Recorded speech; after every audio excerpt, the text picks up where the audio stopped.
അപ്പൊ നമ്മൾ പറഞ്ഞു വന്ന ഹദീസു മൻ സന്ന ഫിൽ ഇസ്ലാമി സുന്നത്തൻ സയ്യിഅ, ചീത്ത ഒരു പ്രവർത്തനം നമ്മൾ ചെയ്താൽ, വേണ്ടാത്തൊരു കാര്യം നമ്മൾ ഷെയർ ചെയ്താൽ, കാന അലൈഹി വിസ്റുഹ, അത് ചെയ്തതിന്റെ കുറ്റം നമ്മൾക്കുണ്ട്. വവിസ്റു മൻ അമില ബിഹാ, ആരൊക്കെയാണോ അത് ഫോളോ ചെയ്യുന്നത് അവരുടെ ഹറാം നമ്മൾക്കുണ്ട്. നേരത്തെ പറഞ്ഞ ആ ഒരു സ്ത്രീകളുടെ പ്രൊഫൈൽ പിക്ചർ വെക്കുന്നതും ഭർത്താവിന്റെ പ്രൊഫൈൽ പിക്ചർ വെക്കുന്നതൊക്കെ ആരൊക്കെയാണോ ഈ ഹറാം കാണുന്നത് ആ വെച്ച ആൾക്കാണ് ഈ ഹറാമിന്റെ ഏട്. അത് കണ്ട ആൾക്കുണ്ട്, വെച്ച ആളുകൾക്കുമുണ്ട്. അതുകൊണ്ട് ഈ ഹറാമിൽ നമ്മൾ നിൽക്കണ്ട. മിൻ ഗൈരി അൻ യുൻഖസ മിൻ ഔസാരിഹിം ഷൈഅ, അവരുടെ ആ കണ്ട ആളുകളുടെ തിന്മയിൽ നിന്ന് ഒന്നുപോലും കുറയ്ക്കാതെയാണ് അല്ലാഹു ഇവർക്കൊക്കെ തിന്മകളുടെ കുറ്റങ്ങൾ, അതിന്റെ ശിക്ഷകൾ അല്ലാഹു നൽകുന്നത് എന്ന് പരിശുദ്ധമായ ഖുർആനും ഹദീസും നമ്മൾക്ക് പഠിപ്പിച്ചു തരാൻ. ഇനി ഒരൊറ്റൊരു ആയത്തും കൂടി ഞാൻ സാന്ദർഭികമായി ഉണർത്താണ്. 10:15 8 മണിക്കുമ്പോൾ തുടങ്ങിയപ്പോൾ 8:15 ഇൻഷാ അല്ലാഹ് നിർത്താനുള്ള സമയം നിർത്താം. ഏതായാലും 10:15 ഇനി മാക്സിമം പോയ ഒരു 15 മിനിറ്റ്, ദുആക്ക് കഴിയുമ്പോൾ 1/2 മണിക്കൂർ എത്ര ഇരുന്നൂടെ ഇൻഷാ അല്ലാഹ്. ഏതായാലും ഒരൊറ്റൊരു ആയത്ത് കൂടി നമ്മൾ ശ്രദ്ധിക്കാം. ബിസ്മില്ലാഹിർ റഹ്മാനിർ റഹീം. യാ അയ്യുഹല്ലദീന ആമനൂ إن جاءكم فاسق بنبأ فتبينوا أن تصيبوا قوما بجهالة فتصبحوا على ما فعلتم نادمين. വല്ലാത്ത അത്ഭുതപ്പെടുത്തുന്ന ആയത്താണ് പൊന്ന സഹോദരങ്ങളെ ഇത്. 1400 വർഷങ്ങൾക്ക് മുമ്പ് ഒരു മനുഷ്യൻ, ഒരു പ്രവാചകൻ എങ്ങനെയാണ് ഇതൊക്കെ മുൻകൂട്ടി കണ്ടത് എന്നാണ് ഞാൻ ചിന്തിച്ചു പോകുന്നത്. യാ അയ്യുഹല്ലദീന ആമനൂ, ഓ സത്യവിശ്വാസികളെ, ഓ മുഅ്മിനീങ്ങളെ, മുഅ്മിനാത്തുകളെ, ഇൻ ജാഅകും ഫാസിഖും ബിനബഇൻ, നിങ്ങളിലേക്ക് ഒരു ചമ്മാടിയായ ഒരാൾ ഒരു വാർത്തയുമായി കടന്നു വന്നാൽ, വിശ്വസിക്കാൻ പറ്റാത്ത ഒരാൾ ഒരു വാർത്തയുമായി കടന്നു വന്നാൽ, ഫാസിഖ് എന്ന് പറഞ്ഞാൽ വിശ്വസിക്കാൻ പറ്റാത്ത ഒരാൾ ഒരു വാർത്തയുമായി കടന്നു വന്നാൽ, ഫതബയ്യനൂ അൻ തുസീബൂ ഖൗമൻ ബിജഹാല, ഫതബയ്യനൂ, നിങ്ങൾ സൂക്ഷ്മമായി അതിനെ പരിശോധിക്കണേ. സൂക്ഷ്മമായി പരിശോധിക്കണം. ഒരു വാർത്ത, നിങ്ങളിലേക്ക് ഒരാൾ ഒരു വാർത്തയുമായി വന്നാൽ അതിനെ നിങ്ങൾ ഡയഗ്നോസ് ചെയ്യാതെ, അതിനെ നിങ്ങൾ പരീക്ഷിക്കാതെ, പരിശോധിക്കാതെ നിങ്ങൾ ഫോർവേഡ് ചെയ്യല്ല, ഷെയർ ചെയ്യല്ല എന്നതാണ് ഈ ആയത്തിന്റെ അർത്ഥം. നോക്കണം, ഇതൊക്കെ വാട്സപ്പിനെ കുറിച്ച് പറയുന്ന ആയത്താണ്. യാ അയ്യുഹല്ലദീന ആമനൂ, ഓ സത്യവിശ്വാസികളെ, ഇൻ നിങ്ങളിലേക്ക് ഒരു വിശ്വസിക്കാൻ കൊള്ളാത്ത ഒരാൾ ഒരു വാർത്തയുമായി കടന്നു വന്നാൽ, ഇന്ന് ഏറ്റവും വിശ്വസിക്കാൻ പറ്റാത്തൊരു മീഡിയ പറഞ്ഞു. ഇന്ന് വിശ്വസിക്കാൻ പറ്റാത്ത മീഡിയ ഏതാ? വാട്സപ്പ് അല്ലേ? അതിൽ വന്ന് എന്തെങ്കിലും നമ്മൾക്ക് സത്യമായി വിശ്വസിക്കാൻ പറ്റുമോ? എത്ര പെട്ടെന്ന് നമ്മുടെ മാമുക്കോയ മരിച്ചുപോയി എന്നറിയോ? എത്ര വട്ടം മരിച്ചുപോയി നമ്മുടെ മാമുക്കോയ. എന്നിട്ട് പാവം ഏതോ ഒരു ഫിലിമിന്റെ ആ ഒരു സൈറ്റിൽ നിന്നിട്ട് ഫോൺ വിളിച്ചേ, ഞാൻ മരിച്ചിട്ടൊന്നുമില്ലേ, വിളിച്ചു പറയേണ്ട അവസ്ഥയാണ്.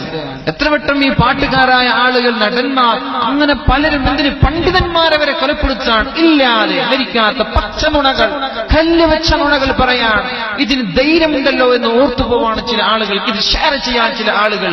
ഈ ഷെയർ ആയിരക്കണക്കിന് ആളുകൾ ചെയ്യുമ്പോ ആ തുടക്കത്തിൽ കുറിച്ച ആള് ചിന്തിക്കുന്നില്ലേ, ഇതിന്റെയൊക്കെ തെറ്റ് എനിക്കാണ് വരുന്നത്, ഞാനാണ് താങ്ങേണ്ടത് എന്ന്. നിങ്ങളുടെ അടുത്തേക്ക് വിശ്വാസയോഗ്യമല്ലാത്ത ഒരാൾ ഒരു വാർത്തയുമായി വന്നാൽ,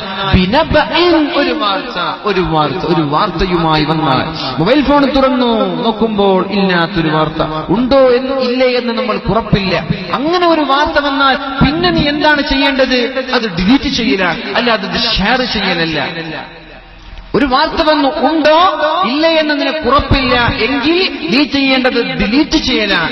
ഇനി ഉണ്ട് എന്ന് നിനക്ക് തോന്നി, ഉള്ള വാർത്തയാണ്, പക്ഷേ മറ്റുള്ള ഒരാളെ ബുദ്ധിമുട്ടിക്കുന്ന, മറ്റുള്ള ഒരാളെ വിഷമിപ്പിക്കുന്ന വാർത്തയാണെങ്കിൽ അതും നീ ചെയ്യേണ്ടത് ഡിലീറ്റ് ചെയ്യലാണ്.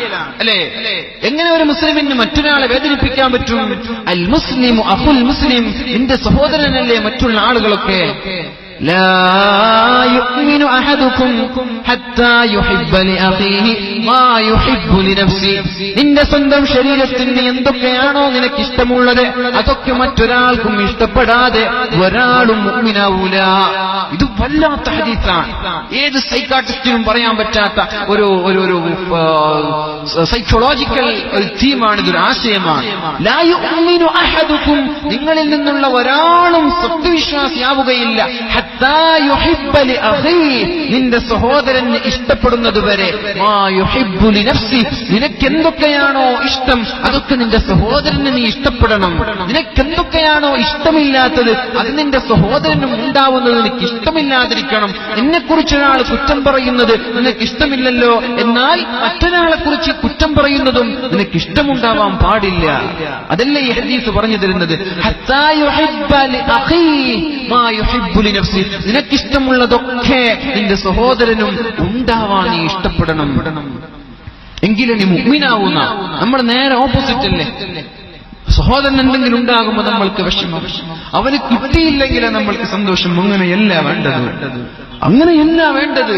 അവർക്ക് സന്തോഷം ഉണ്ടാകുമ്പോ നിനക്കും സന്തോഷം വേണം, അവർക്ക് ദുഃഖമുണ്ടാകുമ്പോ നിനക്കും ദുഃഖം വേണം. അതാണ് ഇസ്ലാം, അതാണ് ഇസ്ലാമിന്റെ രീതി, അതാണ് ഇസ്ലാം പഠിപ്പിച്ചത്. എന്നാൽ മറ്റൊരാളെ വിഷമിപ്പിക്കുന്ന വാർത്ത അത് ഉള്ളതാണ് എങ്കിലത് പറയാൻ പറ്റൂ. ഇല്ല, അത് ഗീബത്താണ്, അത് ഗീബത്താണ്. എന്താണ് ഗീബത്ത് എന്ന് പറഞ്ഞാൽ? എന്താണ് ഗീബത്ത് എന്ന് പറഞ്ഞാൽ? ദിക്റുക അഖാക മാ യക്റഹു, നിന്റെ സഹോദരൻ വെറുക്കുന്ന ഒന്ന് നീ പറയലാണ്.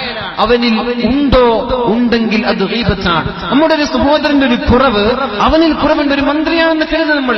മന്ത്രി ഒരു കോഴ വാങ്ങിയെന്ന് നമ്മൾ സങ്കല്പിക്കുക. ഏതെങ്കിലും ഒരു മന്ത്രി കോഴയുടെ കേസിലോ സോളാറിന്റെ കേസിലോ പെട്ടു എന്ന് നമ്മൾ സങ്കല്പിക്കുക. അത് ഉള്ളതാണ്, ശരി, ഉള്ളതാണ്. പക്ഷേ ഉള്ളത് വരെ പറയൽ ഗീബത്താണ്. പക്ഷേ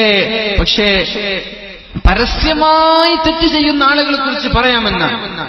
അൽ മുജാഹിറു ബിൽ ഫിസ്ഖ്, തെമ്മാടിത്തരം, ഹറാമുകൾ പരസ്യമായി ചെയ്യുന്ന ആളുടെ കുറ്റം പരസ്യമാക്കുന്നതിൽ കുഴപ്പമില്ല എന്നാണ്. അതേപോലെ തന്നെ ളാലിമായ ഭരണാധികാരി, അക്രമിയായ ഭരണാധികാരി, നമ്മുടെ ഭരണാധികാരി അക്രമിയാണ്, നാടിൽ ഫിത്ന ഉണ്ടാക്കുന്ന ആളാണ്, അഴിമതി നടത്തി തോന്നിവാസം നടത്തി ജീവിക്കുന്ന ഒരാളാണ്. അയാളെ കുറിച്ച് പറയുന്നതിൽ കുഴപ്പമില്ല. അങ്ങനെ കുറച്ച് 6 പേരെ മഹാനായ ഗസാലി ഇമാം ഇഹ്യാ ഉലൂമുദ്ദീൻ പറയുന്നുണ്ട് ഗീബത്ത് പറയൽ അനുവദനീയമായ 6 പേരെ കുറിച്ച്. പക്ഷേ ഇവിടെ നമ്മൾ സങ്കല്പിക്കേണ്ടത്, നമ്മൾക്കിതുകൊണ്ട് എന്തെങ്കിലും നേട്ടമുണ്ടോ? മറ്റൊരാളുടെ ഗീബത്ത് ഇല്ലാത്തത് പറഞ്ഞാൽ നീ ചെയ്തതൊരു ആരോപണമാണ്, അത് ഗീബത്തിനേക്കാളും വലിയ തെറ്റാണ്. അവനിൽ ഇല്ലേ, നീ പറയുന്ന ഒരു അഴിമതിയുടെയോ പെണ്ണിന്റെയോ അല്ലെങ്കിൽ എന്തെങ്കിലും ഒരു തെറ്റ് അവൻ ചെയ്തിട്ടില്ലെങ്കിൽ നീ ചെയ്തതൊരു ആരോപണമാണ്. അതൊരു പെണ്ണാണ്, ഒരു മുഅ്മിനായ ഒരു മുസ്ലിമായ പെണ്ണാണെങ്കിൽ നിനക്ക് ഹദ്ദിന്റെ അവകാശിയാണ്, നിന്നെ ഹദ്ദടിക്കേണ്ടി വരും. നേരെ മറിച്ച് ഉള്ളതാണോ എങ്കിൽ അത് ഗീബത്താണ്. അൽ ഗീബത്തു അശദ്ദു മിൻ 30 സിന. ഗീബത്ത് എന്ന് പറഞ്ഞാൽ 30 വ്യഭിചാരങ്ങളെക്കാളും വലിയ അപകടമാണ്. ഒരാൾ 30 പ്രാവശ്യം വ്യഭിചരിക്കുന്നതിനേക്കാളും ഡേഞ്ചറസ് ഒരാൾ ഗീബത്ത് പറയലാണ്. ഞാൻ പറയട്ടെ, നമ്മുടെ വാക്ക് കൊണ്ടുള്ള ഗീബത്ത് ഒരുപക്ഷെ അയാൾ കേട്ടതോടുകൂടി കഴിയും. പക്ഷേ സോഷ്യൽ മീഡിയകളിലുള്ള ഗീബത്ത് അത് മായ്ക്കാൻ പറ്റൂല. അത് സോഷ്യൽ മീഡിയകളിൽ അപ്ലോഡ് ചെയ്ത് കഴിഞ്ഞാൽ പിന്നെ ഖിയാമത്ത് നാൾ വരെ അത് സോഷ്യൽ മീഡിയയിൽ ഉണ്ടാകും. ഒരുപാട് ആളുകളുടെ ഫോണിന്റെ ഗാലറിയിൽ ഉണ്ടാകും ആ ഗീബത്ത്. അത്ര കാലം ആരൊക്കെയാണോ അത് കാണുന്നത്, യാ അല്ലാഹ്, 1000കണക്കിന് ഗീബത്തിന്റെ തെറ്റുകൾ എന്റെ ഏടിലേക്ക് കടന്നു വരും. എന്തേ വ്യഭിചാരത്തെക്കാളും വലിയ തെറ്റാണെന്ന് പറയാനുള്ള കാരണം എന്തേ? അത് കാരണം ഒരുപക്ഷെ ഒരു വ്യഭിചാരി അറിയാതെ തെറ്റ് ചെയ്തു അള്ളാഹുവിലേക്ക് കണ്ണിൽ നിന്ന് കണ്ണുനീര് വന്ന് തൗബ ചെയ്ത് മടങ്ങിയാൽ അള്ളാഹു പൊരുത്തപ്പെട്ടു കൊടുത്തേക്കാം. പക്ഷേ മറ്റൊരാളെ കുറിച്ച് കുറ്റം പറയുന്നത് അങ്ങനെയല്ല. അള്ളാഹുവിനോട് കരഞ്ഞാലോ സ്വതക്ക ചെയ്താലോ സംഭാവന ചെയ്താലോ ഒന്നും അള്ളാഹു സ്വീകരിക്കൂല. ആരെക്കുറിച്ചാണോ ഗീബത്ത് പറഞ്ഞത് അയാളുടെ അടുത്ത് പോയി കാല് പിടിക്കണം, അയാളുടെ അടുത്ത് പോയി കാല് പിടിക്കണം. അതുകൊണ്ട് വ്യഭിചാരത്തെക്കാളും അപകടമാണ് ഗീബത്ത് എന്ന് പറഞ്ഞത്. സോഷ്യൽ മീഡിയകൾ ഇന്ന് ഉപയോഗിക്കപ്പെടുന്നത് ഓൺലി ഗീബത്ത് പറയാനാണ് എന്ന് തോന്നിപ്പോവാണ്. ഓൺലി ഗീബത്ത് പറയാൻ ചാനലുകൾ തുറക്കുന്നതും അവരെ ബ്രോഡ്കാസ്റ്റ് ചെയ്യുന്നതും ഗീബത്തുകൾ മാത്രമാണ്. നമ്മൾ കേൾക്കുന്നതും ഗീബത്ത് മാത്രമാണ്. ഡേഞ്ചറല്ലേ, അപകടമല്ലേ?